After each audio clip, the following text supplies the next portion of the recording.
નમસ્તે, જય ભારત, જય ધન્વંતરી। હવે આજે હું તમને કફવાળી એટલે કે બલગમ ઉધરસનો ઘરેલું ઉપચાર બતાવું છું।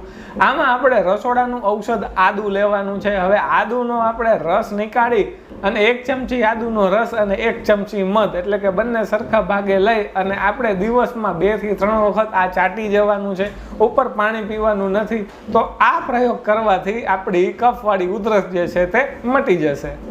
આવી જ ઘરેલું માહિતી મેળવવા માટે આપ અમારી ચેનલ સબસ્ક્રાઇબ કરો અને ફોલો કરો અને વિડીયોને લાઈક કરો અને વધુ લોકો સુધી શેર કરો।